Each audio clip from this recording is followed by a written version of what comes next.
আসসালামু আলাইকুম। MN blog থেকে আমি নাসরিন রহমান বলছি। ওয়েলকাম জানাচ্ছি আমার আজকের ভিডিওতে। আজকে সকালবেলা থেকে বৃষ্টি হচ্ছে। বাইরের আবহাওয়া একদমই কি বলবো, বেশি একটা ভালো না। তো আমার কাছে আসলে মেঘলা দিনের আবহাওয়াটাই ভালো লাগে। তো যাই হোক, বাইরে বৃষ্টি হচ্ছে, ঘরের কাজ কিন্তু থেমে নেই। এখন কাজ করব। 3 বাচ্চার মা, এখনও যদি মায়ের খেতে হয় তাহলে কেমন লাগে বলুন তো। শুধু যে আজকে মার খাচ্ছি তা না, মার খেয়ে যাচ্ছি বিয়ের পর থেকেই। যখন প্রথম সন্তানের জন্ম হয় খুব খুশি হয়েছিলাম। সংসারটা মনে হয় এবার সুখেরই হবে, সে আশায় আস্তে আস্তে দিনগুলো কাটতে লাগলো। দ্বিতীয় সন্তানের জন্ম হলো, এভাবে তৃতীয় সন্তানেরও জন্ম হলো। কিন্তু আজকে বাচ্চাটা 6-এ পড়ে, বড় বাচ্চাটা এখনও স্বামী মারে। এমন না যে আমি স্বাবলম্বী না, আমিও স্বাবলম্বী। ভালো একটা জব করি, অনেক টাকা বেতন পাই, পাশাপাশি স্বামী হয়েছে ঊর্ধ্বতন সরকারি কর্মকর্তা। কথায় কথায় মারে, কিছু হলেই ওনার মন খারাপ, ওনার মেজাজ খারাপ, কিছু হলেই আমাকে মারে। আগে নিজে হ্যান্ডেল করতাম, এখন আমার মায়ের দেখে আমার বড় বাচ্চাটাও এগিয়ে আসে। তাতে আসলে শান্তি নেই, ওকেও মায়ের খেতে হয়। ও মাঝে মাঝে খুব চেঁচায় যে আমি আর থাকবো না এই বাসায়, তোমরা মারামারি করো। তাতেও আমার স্বামীর কিছু যায় আসে না, ওকে বলে বেয়াদব বানিয়েছি। তো অনেক সহ্য করেছি, আসলে আর সহ্য হয় না। ভাবছিলাম চেপেই যাব, জীবনটা তো কেটেই যাচ্ছে, কিন্তু আসলে সম্ভব না, আর শরীরে সহ্য হয় না। তাই আসলে কথাগুলো শেয়ার করলাম।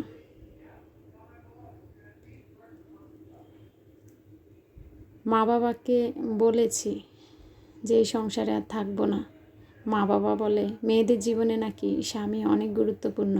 তা আসলে আমিও জানি মেয়েদের জীবনে স্বামী অনেক গুরুত্বপূর্ণ,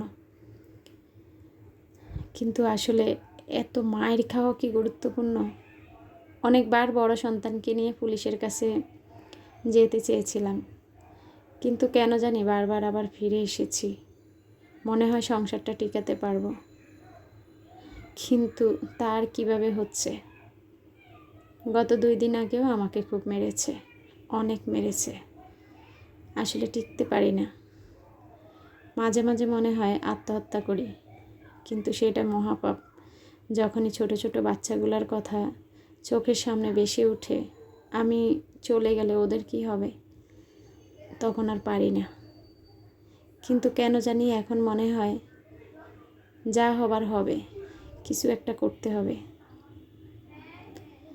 কিন্তু কি করব আমি? কথাগুলো বলল আমার এক পরিচিত ভাবি।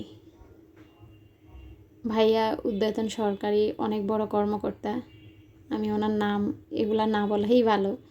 তো আসলে ওনার যখন কথাগুলো শুনি আমার খুব কষ্ট লাগে। অনেক দিন যাবৎ মহিলা আসলে এগুলা চেপে রেখেছে ভিতরে, এখন আর ওনার ধৈর্যের সীমা পেরিয়ে গিয়েছে। আসলে আমরা নারীরা অনেক অনেক অনেক ধৈর্য। কেউ আসে, আসলে খারাপ ভালো মিলেই পৃথিবী, কিন্তু সব নারীরা এক না। স্বামীর হাজার অত্যাচার সহ্য করেও কিন্তু স্বামীর ঘরেই পড়ে আছে। তো ভাবির 3টা ছেলে মেয়ে, বড়টা ছেলে, তারপরেরটা মেয়ে, তারপরটা ছেলে। তো 2টা ছেলে 1টা মেয়ে।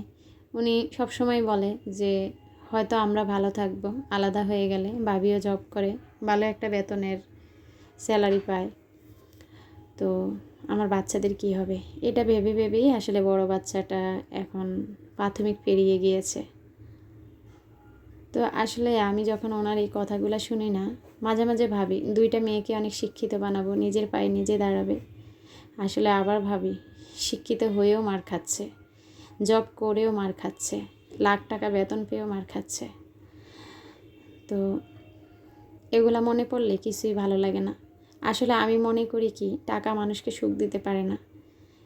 আগে আমিও মনে করতাম যার টাকা আছে সে খুব সুখে আছে, কিন্তু এই দম্পতিকে দেখে আমার মনে হয় টাকা সুখ দিতে পারে না। টাকা শুধু মানুষের প্রয়োজন মেটায়, টাকা কখনো প্রকৃত সুখ আনে না। আমার কোটি কোটি টাকা নেই, ঢাকার শহরে বাড়ি নেই, আলহামদুলিল্লাহ সুখে আছি আমি আমার 3 সন্তান নিয়ে। দোয়া করি সকল আপুরা সুখে থাকুক, ভাইয়ারা তাদের পরিবার নিয়ে সুখে থাকুক। তো আসলে খুব খারাপ লাগে যখন এই সমস্ত কথা শুনি। তো হারিয়ে গেছিলাম, ভাবির কথাগুলো মনে পড়ে। অনেক কাজ করে ফেলেছি মাঝখান দিয়ে। ডাইনিং রুম আসলে কাপড়গুলো ময়লা হয়েছে, ম্যাটগুলা সেগুলা পরিষ্কার করলাম। পাশাপাশি নারকেল দিয়ে ডিম তরকারি রান্না করছি। রেসিপিটা আসলে শেয়ার করা হয়নি, কথার জগতে হারিয়ে গিয়েছি। আসলে এগুলা শুনলে, আমি যেহেতু নারী, আরেকটা নারীর কষ্ট দেখলে আমাদের সবারই কষ্ট লাগে। তো আমি দোয়া করি কোনো ফ্যামিলিতে যেন এমন না হয়, সব ফ্যামিলিতে যেন শান্তি থাকে, সুখ থাকে। আসলে আমি আবারও বলি, সুখটা অন্য জিনিস, টাকা পয়সা এক জিনিস। টাকা পয়সা শুধু প্রয়োজন মেটায়। আমার বড় মেয়ে যখন ওই আন্টিটার কথা শুনেছে, আমাকে বলে, মা তুমি বলো তো, আসলে কি টাকা মানুষকে সুখ দেয়? আমি বলছি হ্যাঁ, টাকারও দরকার আছে, তবে মা টাকা সুখ দেয় না, টাকা প্রয়োজন মেটায়। সুখ অন্য জিনিস। স্বামী স্ত্রীর ভালোবাসা, একে অপরকে বুঝবে, একে অপরের প্রতি ভালোবাসা থাকবে, একজন একজনকে সাহায্য করবে, তবেই না পৃথিবীতে আসবে সুখ, সংসারে আসবে সুখ। সন্তানরাও আসলে ওই ভাবির বড় ছেলের মতো বলবে না যে আমি আর এই সংসারে থাকবো না। মাঝে মাঝে মনে হয় কি আন্টি আপনার বাসায় চলে আসি, এরকম আর কি। তো যাই হোক, ছাদে আসলাম সব কাজকর্ম শেষ করে বিকালবেলা। মাশাআল্লাহ দেখতে পাচ্ছেন আমার ছাদের গাছগুলো অনেক সুন্দর হয়েছে। কোনো এক কমেন্টসে আপুর নামটা মনে নেই, আপু আমাকে বলেছিল এখানে বাঙ্গি গাছ লাগানোর জন্য। তো বাঙ্গির চারা পুঁতেছি, এত ছোট ছোট গাছে ফুল এসেছে, আমি তো অবাক। আমি কখনো আসলে বাঙ্গি গাছ সম্পর্কে কোনো অভিজ্ঞতা নেই, বাঙ্গি পাতা শাক খাওয়া যায় কিনা তাও জানি না। যদি অভিজ্ঞ কোনো আপু আমার ভিডিও দেখে থাকেন প্লিজ আমাকে একটু বলবেন।